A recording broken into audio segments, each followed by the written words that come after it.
आज की वीडियो में देखें किरचॉफ्स लॉ। तो फर्स्ट लॉ दिया था किरचॉफ ने केसीएल और सेकंड दिया था केवीएल। केसीएल का मतलब होता है करंट लॉ किरचॉफ्स, और सेकंड होता है हमारा केवीएल होता है हमारा किरचॉफ्स वोल्टेज लॉ। तो सबसे पहले बात करेंगे हम केसीएल के बारे में। क्या है हमारा किरचॉफ्स करंट लॉ। तो इसमें बोला गया है कि जो एल्जेब्रिक सम होता है of all the currents entering and leaving a junction is equal to 0 होता है। कैसे होता है ये देखते हैं। करंट हमारा क्या है, आई है। अब देखो करंट क्या करता है, फ्लो होता है। तो फ्लो वर्ड किस किस के लिए यूज होता है, पहले तो ये देखते हैं। फ्लो होता है हमारा करंट के लिए, फ्लूइड के लिए, और किसके लिए होता है, हीट के लिए यूज होता है। ये सारे के सारे कैसे फ्लो करते हैं, हायर टू लोअर।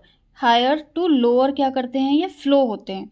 तो फ्लो वर्ड जब हमारा यूज हो रहा है करंट के लिए, फ्लूइड के लिए और हीट के लिए, तो यही किसके लिए अप्लाई होगा हमारा, यहाँ पे देखो हमारा ये जंक्शन है। अभी हमने डेफिनेशन देखी है कि अलजेब्रिक सम क्या क्या होता है हमारा, इनकमिंग करंट। इनकमिंग करंट, ये इनकमिंग करंट है।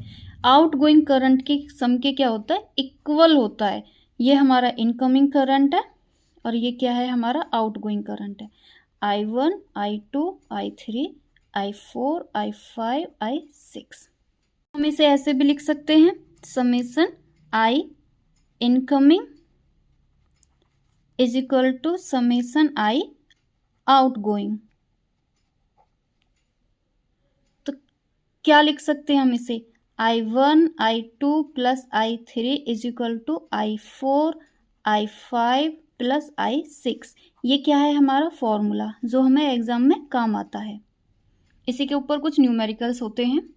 अब करंट की जो बेसिक डेफिनेशन होती है वो क्या होती है, आई इज इक्वल टू क्या होता है हमारा, del Q upon del T. अब हमने देखा कि हमारा जो ये आई था, summation I is equal to क्या था हमारा करंट, ऑल द सम क्या था हमारा, 0 के इक्वल था हमारा।